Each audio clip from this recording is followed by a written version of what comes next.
7 August रोजी पनवेल महानगरपालिकेच्या सर्वसाधारण सभेत एक ऐतिहासिक बजेट सादर करण्यात आला। पनवेलकरांच्या नजरा लागलेल्या पनवेल महानगरपालिकेच्या आर्थिक अंदाजपत्रकाचा अखेर श्रीगणेशात आला। भाजप महायुतीच्या माध्यमातून पनवेलच्या विकासाचा वेग कायम ठेवण्याच्या उद्देशाने महानगरपालिकेचे ऐतिहासिक आणि विक्रमी आर्थिक अंदाजपत्र स्थायी समिती सभापती बबन मुकादम यांनी सभागृहात मांडले। यंदाच्या अंदाजपत्रकाने तब्बल 5,000 कोटी रुपयांचा टप्पा ओलांडला असून या विक्रमी अंदाजपत्रकास मंजुरी मिळाल्याचे सांगण्यात आले।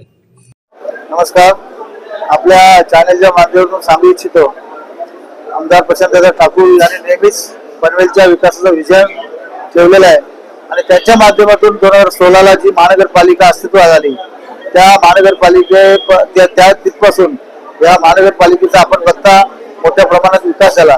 महापौर नितीन पाटील साहेब असतील, सभागृह नेते बिनेकर साहेब असतील आणि आमचे युवकांचे प्रेरणास्थान आणि मार्गदर्शक प्रशांतदादा ठाकूर यांच्या माध्यमातून कालच आपण बजेट मांडला आणि त्या बजेटची चांगल्या प्रकारे या पनवेल नगरीत शेवटच्या घटकापर्यंत कसं जाईल त्या अनुषंगाने मार्गदर्शक आपल्या आमदार प्रशांतदादा ठाकूर यांच्या मार्गदर्शनाने कालच मांडलेला आहे। म्हणजे आपण पनवेलकरांसाठी काय देतो काय नाही, आपण हॉस्पिटल सहित, शाळांसहित, रस्त्यांच्या सहित बरेचसे असे हेड निर्माण केले आहेत, तलावांचे हेड आहेत, पाण्याचे हेड आहेत। तर त्यामुळे त्याच्यामधून येणाऱ्या वर्षात आपल्याला जास्तीत जास्त सेवा पनवेल महानगरीतल्या सर्व जनतेला मिळेल।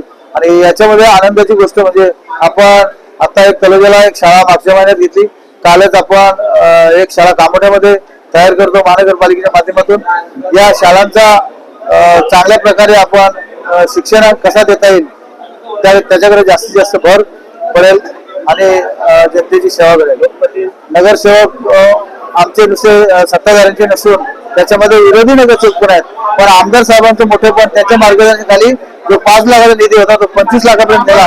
काहीतरी जनतेची आपल्या माध्यमातून कामं होतील, आपल्या लेटरवरती कामं होतील। सारख्या प्रशासनाला मस्का बांधण्यापेक्षा आपण आपला हक्क कसा गाजवता येईल याच्याकडे आम्ही लक्ष दिला। कारण हा बजेट मांडताना माझा अनुभव तुम्हाला सांगतो, माझा अनुभव माझी मिसेस जिल्हा परिषदेची सभापती होती त्यावेळेला 5 बजेट मी गॅलरीत बसून बघितलेत। मी मागच्या वेळेला नगरसेवक होतो, 5 बजेट मी खाली बसून ऐकलेत आणि 11वा बजेट मी माझ्या तोंडून मी जनतेला मांडलेला आहे, त्याचा मला खूप सारा अभिमान आहे। धन्यवाद।